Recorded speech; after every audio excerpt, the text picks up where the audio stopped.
Bismillahirrahmanirrahim. Tulisan yang paling kecil itu namanya huruf. Jadi huruf contohnya yaitu A, B, C, D dan seterusnya. Itu dalam bahasa Indonesia namanya huruf. Dalam bahasa Arab itu namanya huruf. Jadi contohnya huruf yaitu alif, ba, ta dan seterusnya. Itulah namanya huruf. Kemudian di atas huruf yang kedua itu ada yang namanya dalam bahasa Indonesia namanya kata. Jadi kata itu apa? Kata susunan dari beberapa huruf yang mempunyai arti. Contoh, ada huruf S, A, Y, A, saya jadikan satu, itulah namanya kata. Ada M, ada A, ada K, ada A, ada N, saya jadikan satu, namanya kata. Ada R, ada O, ada T, ada I, namanya roti, itu namanya kata.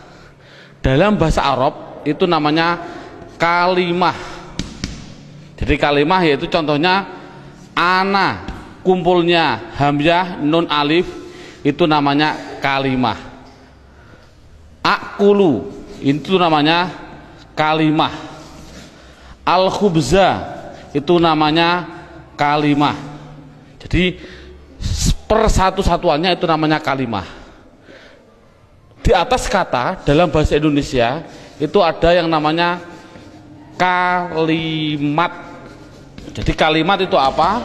Susunan dari huruf ini dijadikan satu. Saya makan roti dijadikan satu, itu namanya kalimah. Kalimat. Dalam bahasa Arab itu ada yang mengatakan kalam, ada yang mengatakan kalim, ada yang mengatakan kaul, terserah. Metode ini adalah yang penting adalah menganalisa, mendeteksi tulisan Arab yang namanya kalimah. Itu pendahuluan. Sekarang dalam buku ini, metode ini ada beberapa bentuk. Yang pertama menggunakan yang namanya buku panduan, dan yang kedua harus menggunakan silabus, yaitu urut-urutan metode belajar mengajarnya seperti ini. Sekarang setelah anak sudah mengetahui bentuk tulisan, sekarang naik yang poin yang inti, yaitu dalam buku buka halaman 1 yang judulnya yaitu kalimah. Makanya tadi saya bilang yang terpenting anak bisa mendeteksi kalimah. Jadi kalimah itu ada 3. 1 kalimah isim, 2 kalimah fiil, 3 kalimah huruf. Anak dikasih suatu gambaran bahwasannya tulisan dalam Al-Quran di dunia, di Quran khususnya, itu ratusan ribu. Kalau di dunia itu adalah jutaan miliar, miliaran juta. Berarti jutaan miliar itu jumlah kalimah. Contoh, saya mencontohkan. Ada tulisan Arab alhamdulillahi rabbil alamin. Ini kita deteksi, yang inilah namanya kalimah. Lillahi itu namanya kalimah, Rabbi namanya kalimah, alamin namanya kalimah. Padahal tulisan Arab apapun yang namanya kalimah pasti kalau tidak isim fi'il huruf. Jumlah kalimah miliaran triliun pasti hanya ada 3. Kalau contohnya alhamdulillah harus dijawab oleh anak kalau tidak isim fi'il huruf. Lillahi kalau tidak isim fi'il huruf. Rabbi kalau tidak isim fi'il huruf. Alamin kalau tidak isim fi'il huruf. Selamanya. Makanya tulisan Arab di dunia itu sebenarnya hanya ada 3, yaitu isim fi'il huruf. Makanya sering saya ngasih pemikiran pada anak, tulisan apapun tulisan Arab hanya ada 3. Masuk 3 kok 3 tahun.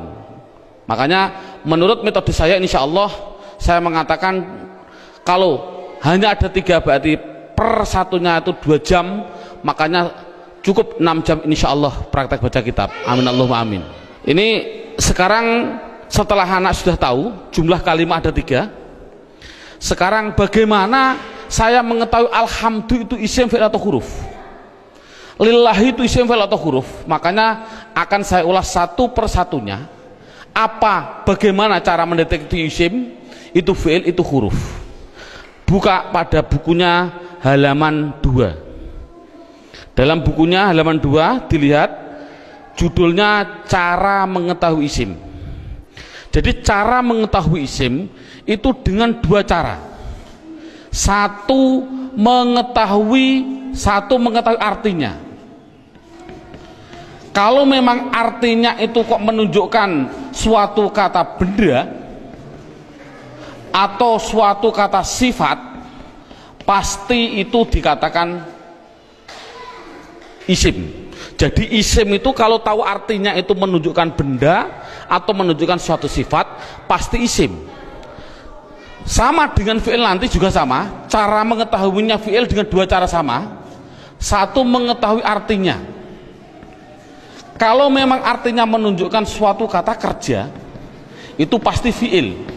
Nah di dunia ini kan hanya ada 3. Pasti kalau tidak kata benda, kata sifat, kata kerja. Saya contohkan, duduk itu kerja atau apa? Jawab saja, anak dites. Contoh saya bilang, duduk, isim, fi'il atau huruf? Anak akan jawab fi'il karena artinya kerja. Saya contohkan lagi, ada tulisan Arab mim sin jim dal. Ini tulisan Arab. Kalau tulisan Arab harus dijawab, lafal mim sin jim dal ini isim, fi'il atau huruf? Anak pasti akan menjawab isim. Tahu kok isim? Karena artinya menunjukkan suatu benda. Ini berarti kan sudah bisa anak. Saya contohkan lagi. Saya bilang ada tulisan Arab, coba anak-anak lafal Arab ini jawab dengan 3 kategori, isim, fi'il atau huruf. Ini saya contohkan, mim dal ro sinta, artinya madrusah. Harus dijawab isim, fi'il atau huruf. Anak pasti akan menjawab itu isim. Tahu kok isim? Karena artinya benda. Oh 100. Jadi kalau ada apapun artinya benda atau sifat, contohnya Allahu Akbar, saya menerjemah Akbar itu artinya agung atau mulia. Ini agung itu kan suatu sifat, otomatis akbar ini harus dijawab. Akbar itu isim, fi'il atau huruf? Anak akan jawab akbar pasti isim. Tahu kok isim? Karena artinya itu suatu sifat. Jadi kesimpulannya adalah anak bisa mendeteksi, pertama mendeteksi isim, fi'il, huruf dari artinya. Kalau memang artinya benda atau sifat berarti isim, kalau artinya kerja berarti kalimah fi'il. Pertanyaan selanjutnya, Pak, tulisan Arab katanya miliaran triliun, di Al-Quran ada 700-an ribu. Bagaimana saya mengetahui itu isim, itu fi'il, itu huruf, padahal saya tidak tahu artinya? Oh, kalau tidak tahu artinya, lihat buku panduannya, yaitu lihat halaman 3. Dalam buku halaman 3 judulnya adalah mengetahui tanda-tanda kalimah isim. 1, kalau tidak tahu artinya, 1 harus mengetahui tanda-tandanya. Tanda-tandanya isim. Yang dimaksud tanda-tandanya adalah tanda-tandanya isim. Apa tanda-tandanya isim? Buku halaman 3, 1 yaitu dimasuki tanwin. Tanwin itu berarti baik tanwin domah, tanwin fathah, tanwin kasroh. Saya contohkan, hasibun, isim, fi'il atau huruf? Isim. Tahu kok isim? Karena ada tanwin. Untuk anak kecil mungkin kelas 5 diniyah, tanwin itu pasti di belakang. Tulis saja, disuruh di belakang. Bukunya tambah situ silahkan. Yang penting tanwin pasti di belakang. Baik tanwin domah, tanwin kasroh, tanwin fathah. Saya contohkan, hasibun. Ini tulisan Arab, harus dijawab isim, fi'il atau huruf? Artinya apa? Saya nggak tahu. Kalau tidak tahu ini harus dijawab isim. Mengapa ke isim? Karena ada tanwinnya. Saya menulis lagi, sohi bin, isim, fi'il atau huruf? Isim. Tahu kok isim? Karena ada tanwinnya. Berarti anak sudah bisa mendeteksi, yaitu tanda-tanda yang pertama kalimah isim, yaitu dimasuki tanwin. Sekarang yang nomor 2, Tanda-tanda isim yang nomor 2 itu kalau ada tulisan Arab depannya dikasih al, makanya dalam bukunya hanya dimasuki al, garis miring di depan. Jadi kalau ada tulisan Arab depannya ada alif dan lam, pasti itu isim. Contoh, alhamdu, harus dijawab isim fi'il atau huruf, jawabnya adalah isim. Tahu kok isim? Karena dimasuki al. Ar-Rahim, isim fi'il atau huruf, isim. Tahu kok isim? Karena ada al. Dan seterusnya. Sekarang yang ketiga, tanda-tanda isim yang ketiga yaitu dimasuki yang namanya huruf jar. Huruf jar itu apa sih? Huruf jar itu adalah tertentu, lafalnya tertentu, yaitu ada tulisan itu berupa apa? Min, ila, an, ala, dan seterusnya. Di dalam buku sudah ada. Min artinya dari, ila artinya ke, an artinya dari, ala artinya di atas, dan seterusnya. Jadi kalau ada tulisan Arab dimasuki min, yang mana huruf jar itu pasti tempatnya di depan suatu kalimah, mesti itu adalah kalimah isim. Contoh, saya mencontohkan ada tulisan Arab, zahaba zaidun ila suq,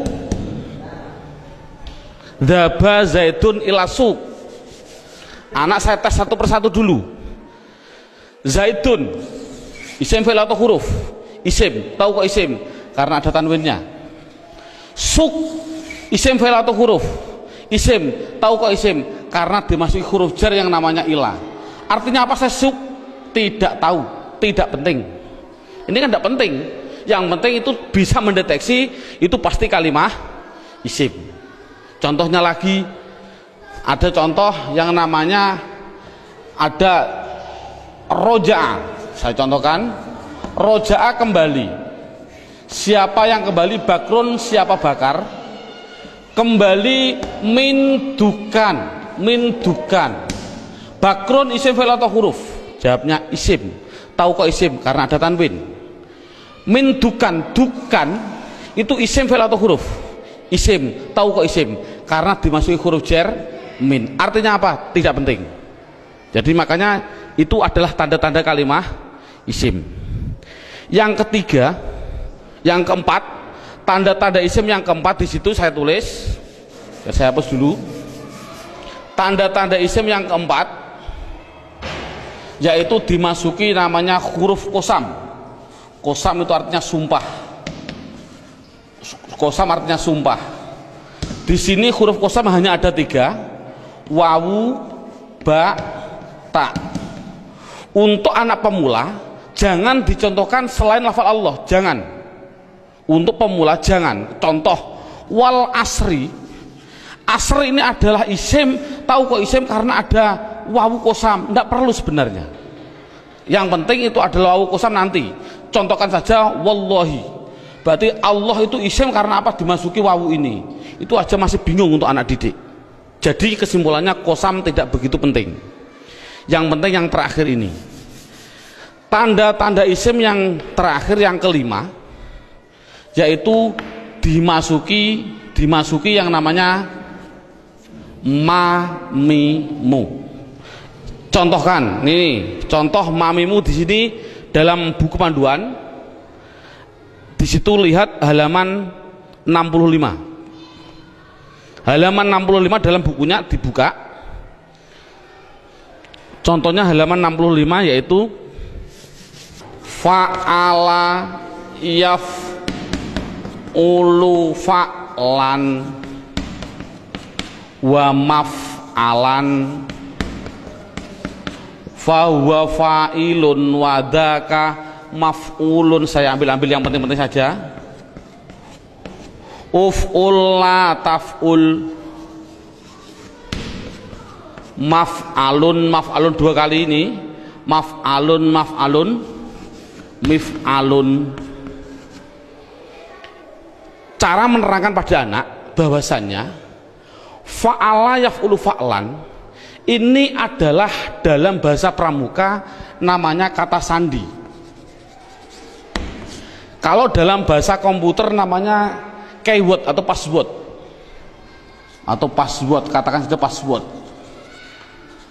Passwordnya itu apa? Itu namanya fa'ala. Karena apa? Fa'ala itu adalah hitungan hanya ada 3. 1, 2, 3. Artinya tulisan Arab di dunia, saya tadi bilang miliaran triliun itu pasti dari 3 kata dasar. Saya bilang contoh, memukul, doroba, ini namanya 1, 2, 3. Duduk, jalasa, 1, 2, 3. Menolong, nasoro, 1, 2, 3. Inilah jadi tulisan Arab itu pasti 3. Contoh fa'ala, berarti saya contohkan di atas. Makanya anak, kalau insya Allah kalau anak desa biasanya sudah bisa. Ini namanya fa fi'il, ini namanya fi'il. Sebagai kata sandi namanya fi'il. Namanya fa fi'il, ain fi'il, lam fi'il. Jadi dot itu bertepatan dengan fa, namanya fa fi'il. Ro bertepatan dengan ain, namanya ain fi'il. Ba bertepatan dengan lam, namanya lam fi'il. Jadi pasti tulisan Arab miliaran triliun itu pasti dari 3 kata dasar. Itu pasti. Jadi kalau dilihat nanti dalam tulisan Arab, yang dimaksud mamimu adalah ada tulisan Arab, depannya ada mim, baik dibaca mi kasroh mi, atau dibaca mim dibaca fathah ma, atau ada tulisan Arab dibaca mu, muslim. Kalau ada tulisan Arab depannya kok dikasih mim dan jumlahnya pasti 4, berarti karena 3 yang asli, mim lam sin asli, mim tambahan, lam fa lam ain fa asli, mim tambahan. Jadi kalau ada tulisan Arab depannya ada mim, baik dibaca ma atau mi atau mu, pasti itu kalimat isim. Contoh, muslim, isim fi'il atau huruf? Jawabnya adalah isim. Tahu kok isim? Karena dimasuki mu. Saya menulis masjid, isim fi'il atau huruf? Isim. Tahu kok isim? Karena dimasuki ma.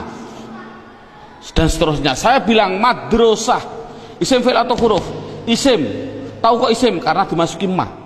Jadi tulisan Arab kalau ada mim dibaca baik fathah, kasroh, dumah, itu pasti kalimah isim. Sekarang saya tambah sedikit suatu pengenalan.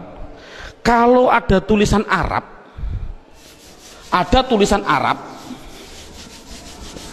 depannya saya kasih mi, contohnya mi dalam halaman 65, itu pasti menunjukkan suatu alat, pasti. Contoh saya contohkan, rowaha sama dengan fa'ala. Rowaha artinya angin. Coba kalau kasih mi bunyinya apa? Samakan dengan ini, berarti mati hidup, hidup. Rowaha kasih mi bunyinya mirwahun. Jadi mirwahun artinya adalah, karena ada mi artinya adalah alat angin. Apa alat angin? Kipas angin. Jadi kipas angin itu bahasa Arabnya adalah mirwah. Saya menuliskan lagi, kalau ada tulisan Arab di belakangnya ada tak seperti ini, tak, pasti itu hanya tambahan, tidak akan asli, pasti tambahan. Contoh, satoro. Satoro saya nulis artinya pinggir. Coba kalau kasih mi bunyinya apa? Mistorun. Tapi tak ada masalah lah. Mistorotun. Apa mistorotun? Penggaris salah. Yang betul adalah alat pinggir, yaitu penggaris sama. Jadi kan sama tujuannya, semuanya. Kalau ada tulisan Arab depannya dikasih ma, ada arti 2, yaitu mengartikan 2, namanya menunjukkan suatu tempat atau suatu waktu, menunjukkan waktu. Tinggal pilih kondisional. Untuk guru tolong hanya sebutkan saja pasti maf'a, karena nanti dalam pendalaman ada yang namanya maf'i ada, tapi tidak perlu dicontohkan pada murid. Yang penting adalah maf'a. Kalau ada lafal maf'a, pasti tinggal pilih menunjukkan tempat atau waktu. Contoh, Darosa belajar. Coba kalau kasih ma bunyinya apa? Madrosun. Kasih tak aja lah, tidak masalah lah. Apa namanya? Madrosatun. Darosa belajar. Kalau madrosatun artinya apa? Sekolahan, jangan sekolahan. Artinya itu tempat belajar, yaitu sekolahan, sama. Semuanya seperti itu semua. Kataba menulis. Coba kalau kasih ma bunyinya apa? Maktabun. Apa maktabun? Maktabun artinya tempat menulis. Apa? Meja tulis. Jadi meja tulis bahasa Arabnya maktab dan lain sebagainya. Ada yang mengatakan tempat nulis itu adalah kantor, boleh. Jadi maktabun kantor, boleh. Karena memang kantor itu untuk tempat menulis juga. Dan seterusnya. Setelah itu yang penting anak bisa mendeteksi kalimat isim. Ini alhamdulillah cukup sampai ini. Minimal anak bisa mendeteksi media harokat pasti isim. Karena apa?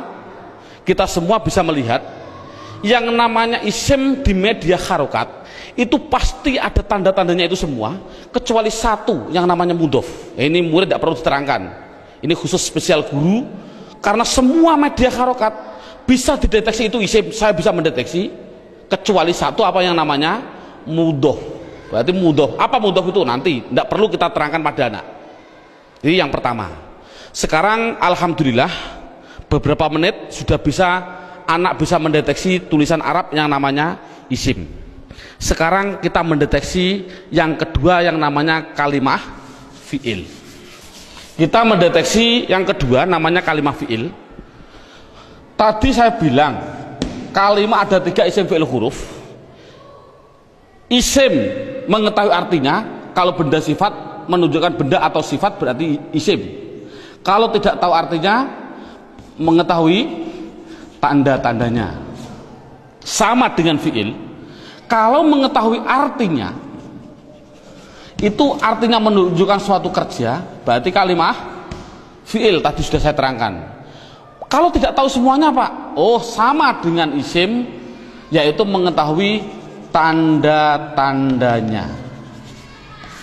Lihat buku panduannya, yaitu halaman 10. Buku panduan halaman 10.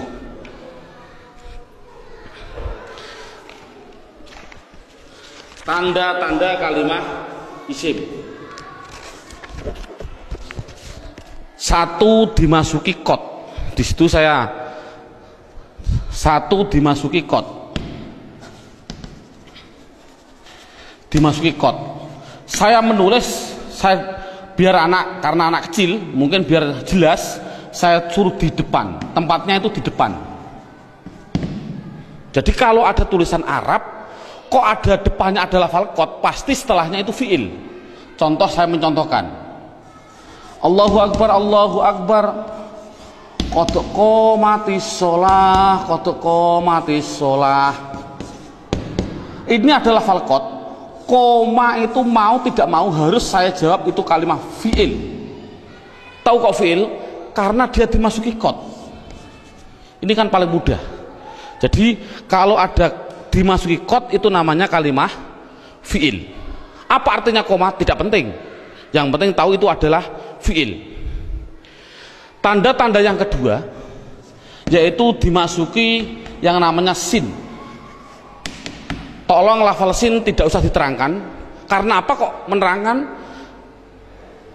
Wong saya menerangkan fi'il saja belum tahu, saya contohkan lafal sayaqulu sufa. Yaqulu itu adalah fi'il karena apa? Dimasuki sin, tidak akan mungkin paham anak. Makanya sin adalah ditinggal dulu karena dia belum bisa mendeteksi semuanya. Jadi sin saya tinggal. Tanda-tanda fi'il yang ketiga yaitu dimasuki yang namanya saufa. Dimasuki yang namanya saufa. Tulis saja sama, sin ya di depan, saufa ya di depan sama.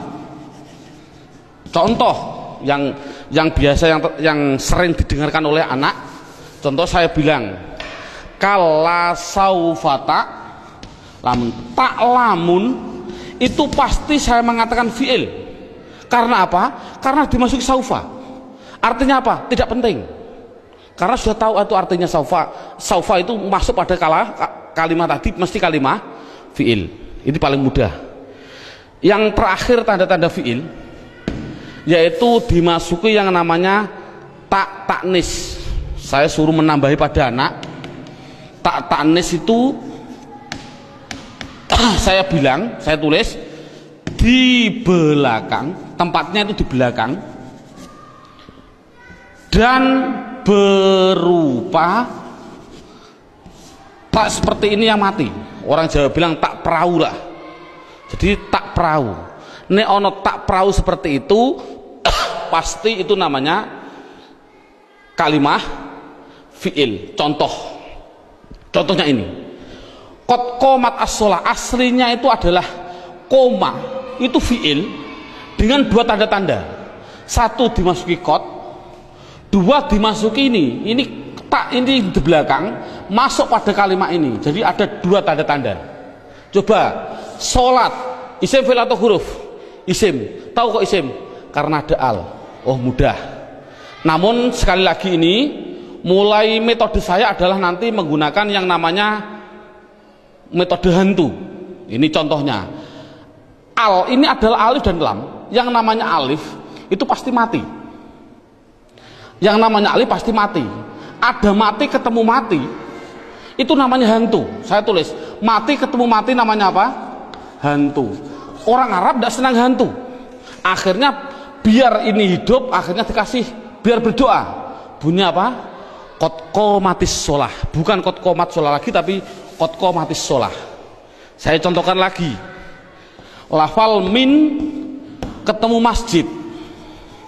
Bunyinya apa?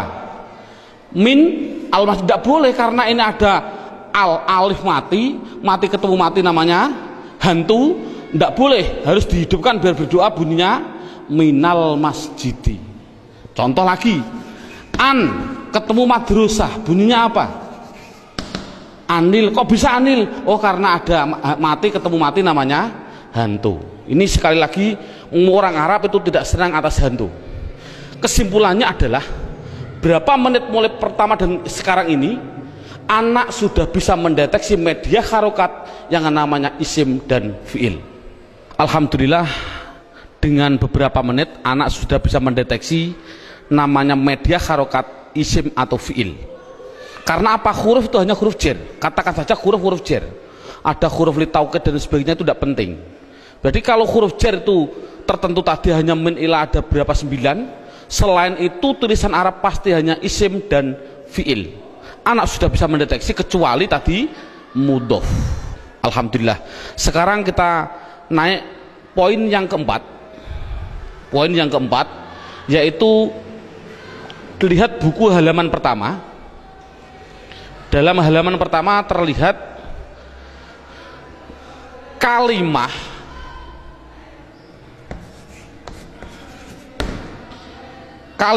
isim fiil huruf.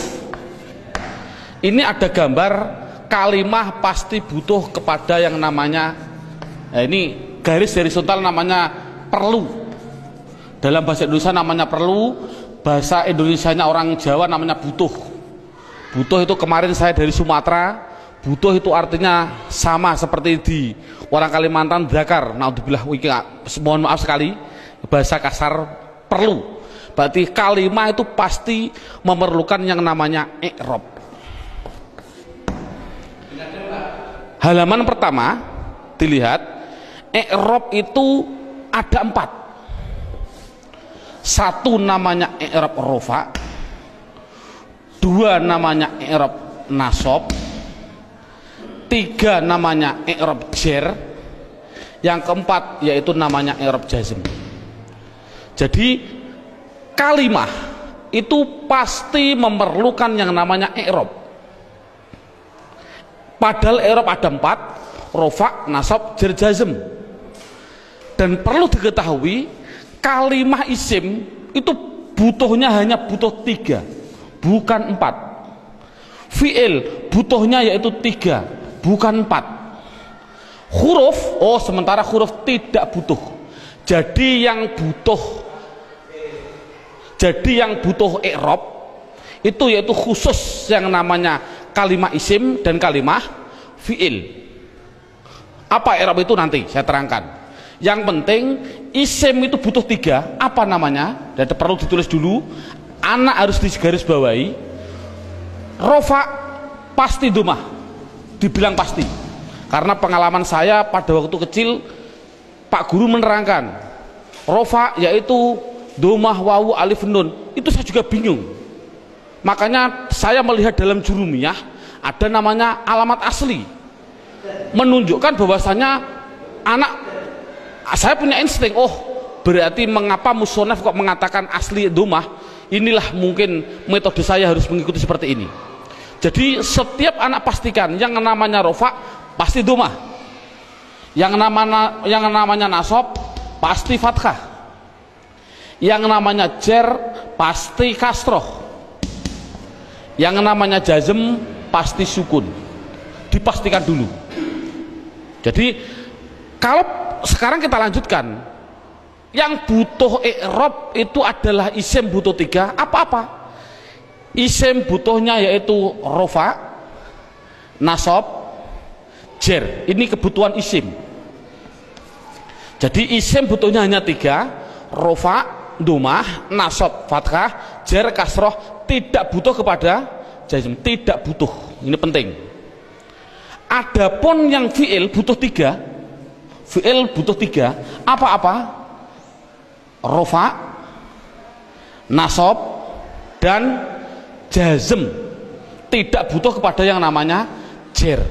Ini anak harus tidak perlulah kita terlalu ngasih pertanyaan terbulak-balik. Contoh, isim i'rab apa yang khusus masuk pada fi'il, i'rab apa yang tidak boleh masuk pada fi'il.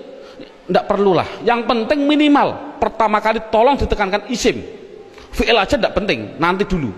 Yang penting kalau bilang isim pasti punya namanya rofa domah, nasab fathah, jer kasroh. Itu isim dulu, matangkan isim. Fi'il tidak perlu ditanya dulu. Jadi sekarang pertanyaannya, apa sih yang dinamakan rofa domah? Rofa itu adalah i'rab. I'rab itu apa? I'rab adalah perubahan pada akhir kalimat atau kata, akhir kata atau kalimah dalam bahasa Arabnya tadi. Jadi kalau ada tulisan Arab, perubahan belakang itulah namanya i'rab. Contoh saya bilang, ada tulisan Arab min sim jim dal, belakangnya itu, kalau ini kan kata benda, ini kan orang tahu kata benda. Kalau benda berarti kalimah isim. Kalau isim harus dijawab, pasti butuh perubahan belakang. Kalau dia rofa ya pasti dun. Apa rofa itu nanti? Pasti dun. Kalau dia nasab berarti pasti dan. Kalau dia jer berarti din. Makanya saya tadi bilang, yang namanya i'rab, khususnya ini, i'rab itu sama dengan nahwu. Contohnya lafal ini, don dan din. Inilah belakang, ini namanya nahwu. Adapun depan ada tulisan mim sim jim dal, bacanya apa? Masjid. Mengapa kok dibaca masjid? Mbok dibaca misjid saja. Inilah perubahan depan, itu namanya sorof. Jadi nahwu sama sorof itu harus gandeng. Mengapa terjadi sekarang ini guru nahwu, guru sorof sudah berlainan, itu sudah jauh, akan bertemu juga sulit, karena satu kalimat membutuhkan 2 hal, yang namanya nahwu dan sorof. Jadi perubahan depan itu namanya sorof, perubahan belakang adalah nahwu. Jadi kesimpulannya lagi, ada kesimpulan ini, tolong nanti anak-anak harus dipahami. Yang namanya isim, yang namanya, saya ini kesimpulan, isim pasti butuh 2 hal belakangnya. Kalau ada al, kalau tidak ada al ya ditanwin. Itu prinsip. Jadi kalau ada tulisan Arab kok dia menunjukkan suatu isim, itu harus kasih tanwin kalau tidak ada alnya. Kalau ada alnya jangan ditanwin. Contoh, masjid ini kan tidak ada alnya, makanya saya balang dun dan din. Coba kalau saya kasih al, almas, Al masjid, coba rofaknya bunyinya bagaimana? Al masjidu, jangan ditanwin karena ada al. Nasabnya bunyinya bagaimana? Al masjidah. Jernya bunyinya bagaimana? Al masjidi. Ini contoh. Dalam buku panduan saya, anak harus dites dengan contoh dua, yaitu dengan lafal basmalah dan takbir. Saya contohkan. Kita kasih contoh yang biasa dibaca oleh anak.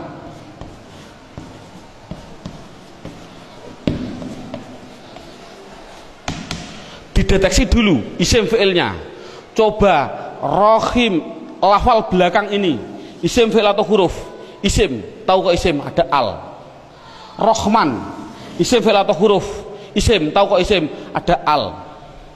Allah, isim fi'il atau huruf? Isim, tahu kok isim? Ada al. Silahkan. Ini ada khilafiyah ulama. Ada yang mengatakan jangan bilang al. Ini adalah ismudzat, tidak boleh dirubah-rubah. Tapi ada ulama yang mengatakan memang al. Dari lafal aliha dikasih al, jadinya alifnya dikasih panjang. Allah. Nggak, untuk anak kecil biarlah itu bilang isim karena ada al, silahkan. Ismi, ini isim, tahu kok isim karena ada huruf jerba. Ini memang sulit, anak pemula memang sulit, nggak begitu penting. Yang penting dikasih tahu ismi isim karena ada huruf jar masuk. Kalau ini mengatakan isim, ini isim karena ada al, ini isim karena ada al, ini isim karena ada al. Coba harokannya gimana? Bismi, loh, saya baca kasroh, berarti dia menunjukkan rufa nasab atau jer? Jer, karena kasroh. Oh 100. Bismillahi, saya kasri hi, berarti di kasroh. Isim ada kasroh, oh masuk karena dia jer berarti. Mengapa kok jer? Oh nanti, belum waktunya. Bismillahirrohmani, mengapa saya bilang nih? Rufa nasab atau jer? Jer. Oh 100. Teruskan Bismillahirrahmanirrahim, pasti anak jawab khim. Jawab saja mustahil. Karena sukun itu miliknya fi'il. Ini kan sukun. Sukun itu adalah miliknya kalimah. Sukun itu miliknya kalimah fi'il. Padahal ini isim. Berarti ini milik isim, tidak boleh. Jadi salah, ada tulisan Arab Bismillahirrahmanirrahim, mimnya kok disukun, salah. Mestinya itu kalau dia isim, kalau tidak rohimu ya rohimah ya rohimi, pasti itu. Oh kebetulan di dalam Al-Quran tulisannya adalah mi, ya berarti jer. Dari mana kok jer? Yang penting dia kasroh, itu jer. Mengapa kok dibaca jer? Oh nanti belum masanya. Yang penting dia bisa mendeteksi itu isim, rofa nasab atau jer. Ini kan anak sudah lumayan. Dengan berarti gambaran rohim ini adalah menggambarkan anak biar tahu, oh isim tidak boleh ditanwin. Loh kok disukun pak? Oh tidak boleh ditanwin, maaf, sukun. Mengapa sukun pak? Karena wakof. Saya contohkan lagi. Dua contoh. Lafal Allahu Akbar. Allahu Akbar. Orang bilang akbar disukun. Saya jawab salah. Mengapa salah? Tadi saya bilang akbar itu adalah sifat. Yang namanya sifat itu pasti isim. Yang namanya isim tidak mungkin dia disukun. Di dalam tulisannya kalau begini. Karena apa? Sifat isim tidak boleh sukun. Karena sukun itu miliknya fi'il. Kalau isim itu pasti kalau tidak ru ya ro ya ri. Mengapa tidak ditanwin? Nanti. Yang jelas ini contoh Allahu Akbar. Allah isim, tahu kok isim ada al. Rofa nasab atau jer? Rofa, tahu kok rofa? Karena dumah. Akbar yang betul adalah akbaru. Jadi mengapa kok dibilang bar? Karena wakof. Kalau nulis adalah ru yang betul. Makanya sering saya kasih pertanyaan, bagaimana hukumnya ada orang sholat bilang Allahu Akbaru, sah nggak? Jawabnya adalah sah, karena nakunya seperti itu. Namun yang terbaik memang adalah wakof. Seperti ini, Bismillahirrahmanirrahim, karena wakof. Jadi intinya adalah yang namanya i'rab ada 4 rofa nasab jar jazm. Khusus kita tekankan pada isim, yang namanya isim belakangnya pasti rofa dumah, nasab fathah, jar kasroh. Itu kesimpulannya. Sekarang silabusnya poin yang kelima, judulnya yaitu pendalaman isim. Buka halaman 1, sama halaman 1, yaitu lihat halaman 1, isim dibagi 2. Ada yang namanya isim mabni, ada yang namanya isim mu'rab. Sekali lagi, isim mabni dan isim mu'rab dibagi dulu. Apa yang namanya isim mabni? Dalam buku halaman 2 ada. Mabni itu adalah, mabni itu apa? Mabni adalah harokat belakang, harokat belakang itu tetap. Saya tulis tetap. Itulah namanya mabni. Jadi mabni itu apa? Mabni harokat belakang tetap. Mu'rab itu apa? Mu'rab yaitu harokat belakang berubah-ubah. Harokat belakang berubah-ubah. Jadi itu kesimpulannya. Jadi isim harus dibagi 2, isim mabni dan isim mu'rab. Isim mabni belakangnya tetap, isim mu'rab belakangnya berubah-ubah. Isim mabni sekarang diperinci satu persatu. Dalam silabus ada isim mabni, yaitu satu namanya isim domir. Saya tulis satu namanya isim domir. Tolong dalam hal ini anak tidak usah diperdalami.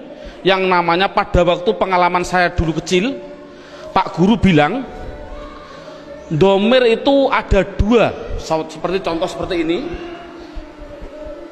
Domir ada 2, domir baris dan domir mustatir. Baris muttasil ada 2, baris munfasil ada 2, muttasil ada 4, dan domir mustatir ada yang jawas dan ada yang wujub. Ini enggak, dulu saya suruh menghafalkan ini domir saja, itu mungkin 1 bulan.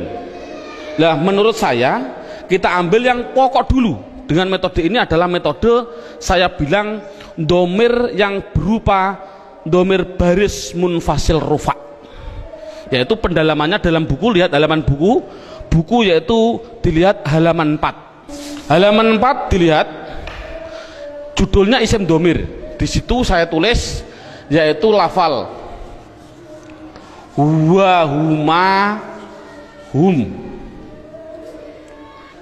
iya, huma, hunna,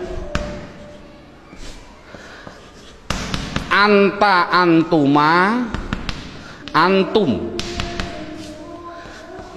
anti, antuma, antunna. Yang terakhir ana, nahnu. Jadi jumlahnya 14. 1, 2, 3, 6, 9, 12, 14, 13, 14. Jadi jumlahnya saya bilang isim domir adalah jumlahnya 14. Contohnya huwa, hum. Yang namanya domir itu adalah kata ganti. Dalam buku huwa itu kata ganti dari siapa? Kata ganti dari dia. Dia siapa? Dia laki-laki 1. Ini yang namanya goib. Jadi kesimpulannya huma kata ganti dari siapa? Dia laki-laki 2 yang goib. Hum kata ganti dari apa? Mereka atau mereka. Siapa mereka? Laki-laki 3 ke atas yang goib. Jadi kesimpulannya ini adalah namanya laki-laki. Ini berarti 1, 2, 3 ke atas ini perempuan. Tapi ini adalah semuanya adalah goib. Sekali lagi ini adalah goib. Berarti dia perempuan 1 goibah atau goib. Goibah. Huma 2 perempuan goibah. Huna 3 ke atas perempuan goibah. Jadi inti kesimpulannya adalah 3 ini laki-laki, tiga ini perempuan yang semuanya adalah katakan goib. Anta, kata ganti siapa? Dari kamu. Kamu siapa? Kamu laki-laki satu yang hadir. Saya simpulkan, intinya ini adalah laki-laki yang anti antuma antuna, saya simpulkan perempuan, namun dua-duanya ini namanya hadir. Namanya hadir. Ana artinya saya, nahnu artinya kita. Penjelasannya, mengapa domir dikatakan mabni? Ini anak dijelaskan dengan dua pendekatan. Contoh lafal huwa. Huwa itu kata ganti siapa? Dari dia. Dia satu, orang laki-laki satu, orang Inggris. Kata gantinya juga dia, tetap inilah akhirnya wa, selamanya akhirnya dibaca wa. Makanya dikatakan mabni adalah belakangnya tetap, yaitu tetap dibaca fathah. Dia orang Amerika, ya sama tetap wa. Orang Indonesia, ya tetap wa. Jangan mentang-mentang orang Indonesianya orang pendek-pendek terus dibilang wi. Kalau orang Arab orangnya tinggi-tinggi wu, enggak boleh. Kesimpulannya adalah selamanya pasti akhirnya tetap berupa yang namanya wa. Itu pendekatan secara logika. Pendekatan secara nahwiyah walaupun salah, karena walaupun salah, contoh huwa dia dibaca rofa ya tetap huwa. Dia karena isim kan dibaca nasab ya tetap huwa, dibaca jar ya tetap huwa. Sekali lagi untuk seorang guru, cara menerangkan seperti ini walaupun salah, kan tidak mungkin huwa itu adalah dhamir rofa, kok bisa nasab. Itu contoh seorang guru, ini penting untuk seorang guru. Ngomong ini permasalahannya, pengalaman saya keliling, pertanyaan saya itu rata-rata di dalam hal ghaib dan hadir. Saya bilang, apa sih artinya ghaib dan apa sih artinya hadir? Rata-rata orang mikir ghaib adalah tidak ada orangnya, hadir adalah ada orangnya, padahal salah. Pengertian ghaib adalah tidak diajak bicara walaupun ada di sampingnya. Samping saya ada namanya Zaid. Ada orang tanya, Pak Zaid mau ke Semarang kok, bilang pada saya, padahal di samping saya ada Zaid. Ini namanya hadir atau ghaib? Ghaib, karena orangnya bicara sama saya, bukan pada Zaid. Jadi kata gantinya pada Zaid adalah wa. Ini menunjukkan artinya ghaib, yaitu jangan diartikan tidak ada orangnya, diartikan apa? Tidak diajak bicara. Kalau hadir ya berarti diajak bicara. Itu kesimpulannya adalah mabni harokat belakangnya tetap selamanya. Contoh mereka selamanya mesti hum, disukun selamanya. Jadi saya tulis di situ pertama isim domir mabni jumlahnya adalah 14. Buka seterusnya bukunya halaman 5. Yang kedua mabni yang kedua yaitu yang namanya di situ saya tulis isim isyarah. Isim isyarah tidak perlu kita terlalu banyak mencontohkan. Isim isyarah itu kita contohkan hanya yang mudah-mudah saja. Contoh isim isyarah ada 3. Ada yang namanya qorib, ada yang namanya wasit, ada yang namanya ba'id. Qorib artinya dekat, wasit artinya sedang, ba'id artinya jauh. Contoh orang bilang isyarat menunjukkan qorib iki, orang Jawa bilang iki, kalau sedang iku, kalau jauh kai, itu orang Jawa bilang. Tapi kalau orang Sunda iya eta itu ya salah, itu milik orang Indonesia, bukan orang bukan orang Sunda sebenarnya, tapi orang Sunda tidak punya jauh, sama dengan kita. Ini tidak, masalahnya adalah contoh korib. Kalau laki-laki hadza, kalau perempuan hadhihi, dengan dua contoh saja ini. Contoh lafal hadza, siapa ini selamanya dibaca dza, akhirnya dza, walaupun yang ditanyakan seorang kiai, seorang gubernur, seorang presiden, tetap siapa ini, man hadza, selamanya dibaca dza belakangnya, jangan berupa dzi atau du. Makanya itulah namanya mabni. Saya tidak usah menerangkan wasit, bait sudah ada. Yang jelas contohnya yaitu dalam buku panduannya sudah saya tunjukkan, yaitu isim isyarah ada 3, hadza hadhihi. Kalau sedang yaitu lafal daka dan dalika, daka dan dalika, daka dan tilka. Saya contohkan daka dan tilka. Kalau jauh saya contohkan hanya 2, dalika dan ulaika. Jadi jumlahnya yaitu ada berapa? Dalika, ulaika. Jumlahnya berapa? 1, 2, 3, 4, 5, 6. Saya katakan isim isyarah jumlahnya adalah hanya 6. Walaupun nanti pendalamannya banyak. Seorang guru tolong hanya seperti itu dulu. Terusnya mabni yang ketiga yaitu yang namanya isim mausul.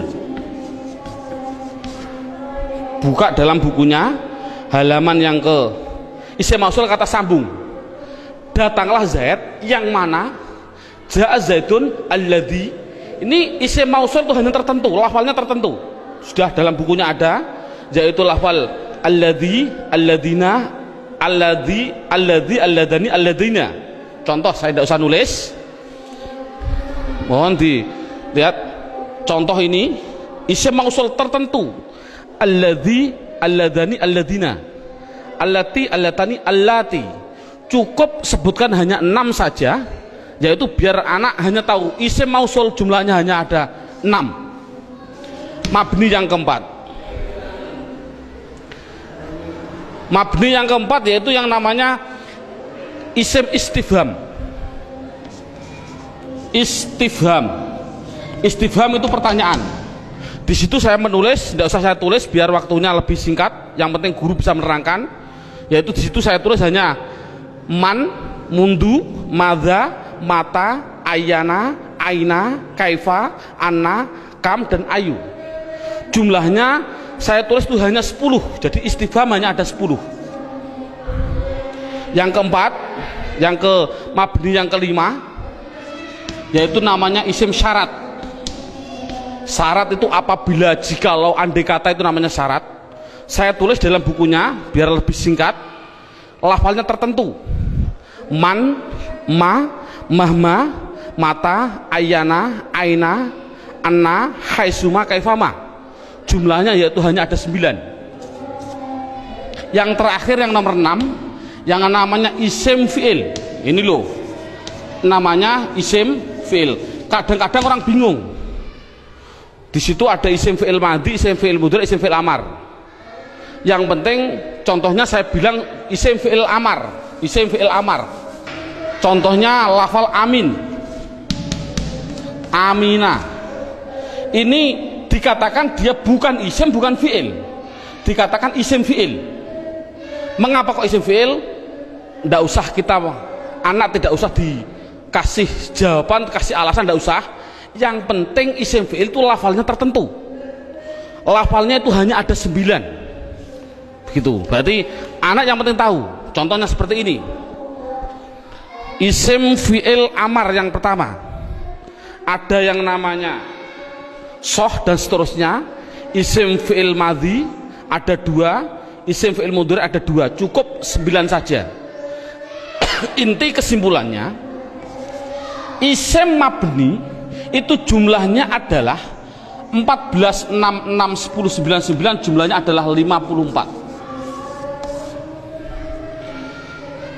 Padahal tadi saya bilang tulisan Arab yang namanya isim,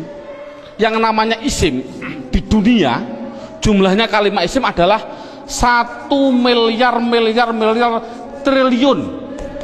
Itu jumlahnya tulisan Arab di dunia itu 1 miliar triliun. Kalau isim jumlahnya miliaran triliun dibagi dua, mabni dan mu'rob. Yang namanya mabni yaitu 54, selainnya pasti mu'rob.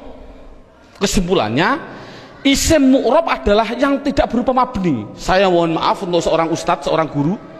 Dulu pada waktu saya masih kelas 1 sanawiyah, sudah diajarkan oleh alfiyah, padahal saya belum memahami betul. Saya ditunjukkan contohnya huwa, isim domir. Isim domir huwa itu dikatakan mabni karena apa? Karena yang namanya mabni adalah serupa dengan huruf. Mu'rob tidak serupa dengan huruf. Jadi yang namanya mabni serupa dengan huruf. Serupa di dalam apanya? Ada sibe wat'i, sibe iftikori, sibe. Tidak perlulah kita sementara, nanti dulu. Yang penting anak bisa, yang namanya mabni pasti tertentu lafalnya, dan dia pasti serupa dengan huruf. Makanya tidak usah kita menjelaskan alasan-alasan dulu, biarlah nanti seorang ustadz kalau dia sudah belajar alfiyah. Ini metode awal. Jadi saya simulkan, kalau tulisan Arab yang namanya isim jumlahnya 1 miliar triliun, mabni 54, berapa jumlah mu'rob? Jumlah mu'rob ya miliaran triliun dikurangi 54. Kalau kita nulis persen, ya mungkin 0,000 nafas hampir habis baru 1%. Jadi anak mudah. Isim domir ada 14, isim isyarah ada 6. Contoh, alhamdu, isim fi'il atau huruf? Isim. Tahu kok isim? Ada al. Kalau tahu isim harus dijawab, dia masuk kategori mabni atau mu'rob, harus dijawab. Jawabnya apa? Anak dibilang ini pasti mu'rob. Karena apa kok mu'rob? Karena lafal alhamdu tidak ada pada mabni yang jumlahnya 54. Itu kan paling mudah. Berarti semua tulisan Arab kalau tidak ada di 54 ya pasti mu'rob. Berarti mu'rob miliaran triliun. Jadi makanya anak suruh menghafalkanlah. Arti tidak perlu nanti dulu. Yang penting anak bisa mendeteksi. Itu adalah mabni, jumlahnya 54, apa-apa, huwa, dan seterusnya. Isim isyarah tak dihafal, isim mausul hafal. Selain itu pasti mu'rob. Contoh lagi, alhamdulillahi rabbil alamin. Isim fi'il atau huruf? Isim. Tahu kok isim? Ada al.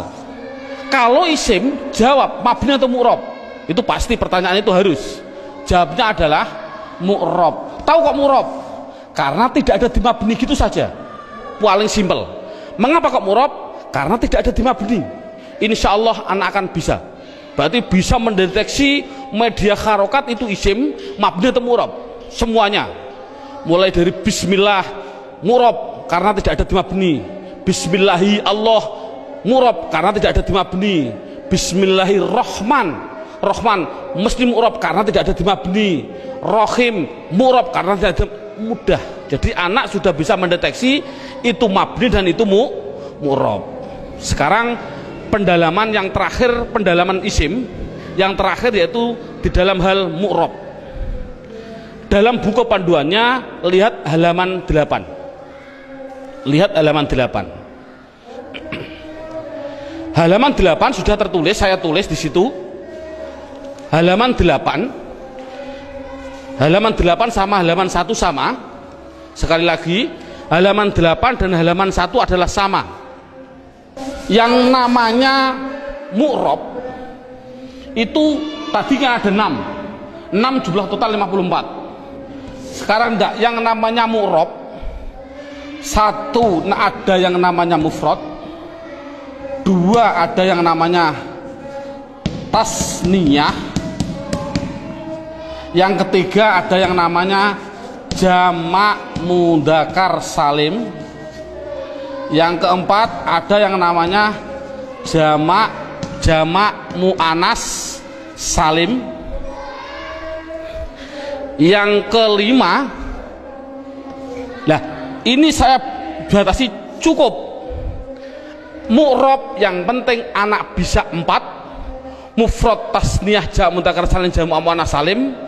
Yang kelima sampai yang ke-9 tidak penting. Sekali lagi metode ini adalah tidak penting. Karena apa? Karena mu'rab yang 4 ini itu sudah mendominasi dalam tulisan Arab, 80% dari tulisan Arab itu pasti terjadi dari 4. Makanya anak harus ditekankan di dalam 4 tadi.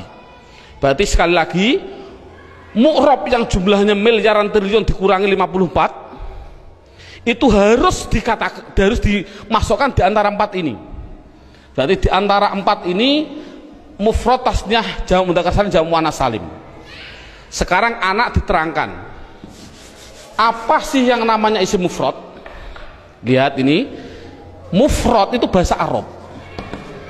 Artinya apa mufrad? Artinya satu, baik dia seorang laki-laki atau perempuan, pokoknya satu, itu nama bahasa Arabnya mufrad. Tasniyah itu bahasa Arab. Apa sih artinya tasniyah? Tasniyah itu artinya 2, baik dia seorang laki-laki atau perempuan. Yang ketiga namanya jamak mudzakkar salim. Jamak itu artinya banyak, banyak itu artinya 3 ke atas, 3 plus. Mudzakkar artinya laki-laki, salim artinya selamat, berarti laki-laki yang selamat. Ngonoke selamat cara jayani.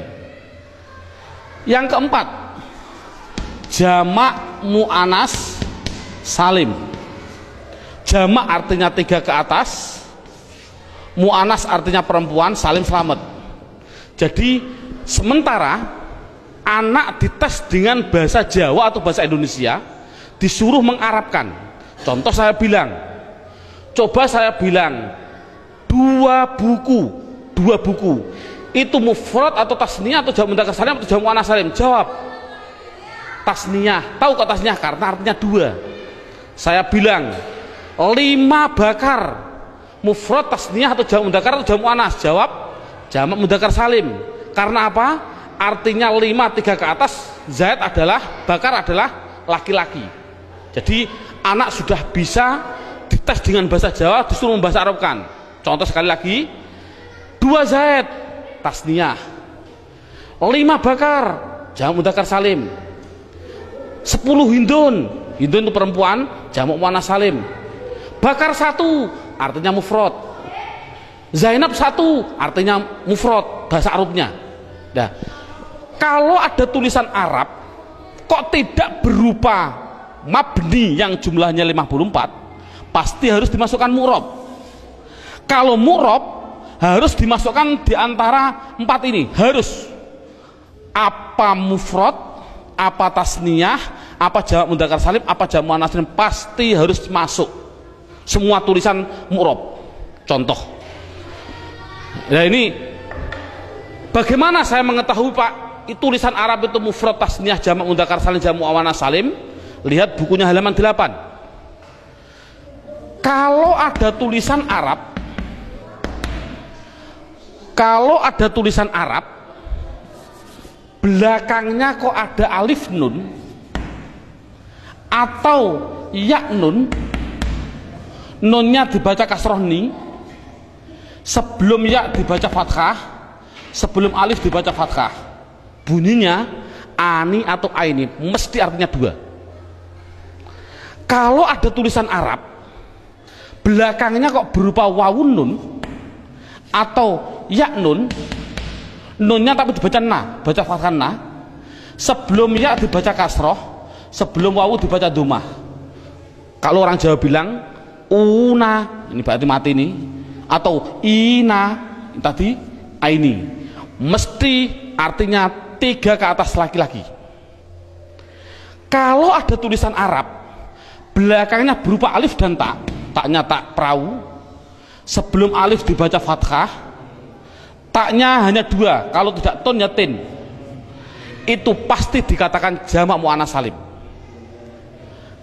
Kalau ada tulisan Arab belakangnya tidak ada tambahan ani, aini, una, ina, atun, atin, mesti itu isim mufrad. Jadi isim mufrad itu apa? Yaitu kalau tulisan Arab tidak ada belakangnya tidak ada tambahan. Saya contohkan, alhamdu, isim fi'il atau huruf? Isim. Tahu kok isim? Karena ada al. Pertanyaan selanjutnya, mabni atau mu'rab? mu'rob. Tahu kok mu'rob? Karena tidak ada di mabni. Kalau mu'rob harus dimasukkan di antara 4 ini, wajib 4 ini harus dimasukkan. Berupa apa? Mufrad. Tahu kok mufrad? Karena belakangnya tidak ada tanda-tandanya. Ani, aini. Ini kan dal. Dal ini kan tidak ada tambahannya. Oh, jadi alhamdu adalah isim mufrad. Contoh lagi. Bismillah, alhamdulillahi rabbil alamin. Alamin. Pertanyaan, isim fi'il atau huruf? Isim. Tahu kok isim? Ada al. Mabni atau mu'rob? Mu'rob. Tahu kok mu'rob? Karena tidak ada di mabni. Kalau masuk mu'rob, masukkan di antara 4 ini. Bunyinya apa? Jamak mudzakkar salim. Tahu kok jamak mudzakkar salim? Karena belakangnya ada inang, ya nun, sebelumnya dibaca kasroh. Cocok gak dengan ini? Ina. Jadi tulisan Arab mesti gitu semua. Kalau mu'rob pasti harus masuk kategori di antara 4 tadi. Ini alhamdulillah berapa jam ini anak sudah bisa 100% mendeteksi isim dan mengkategorikan di antara mabni dan mu'rob. Subhanallah, sudah bagus. Ini untuk apa isim tadi? Oh, nanti. Itu adalah setelah 3 jam. Kita istirahat dulu.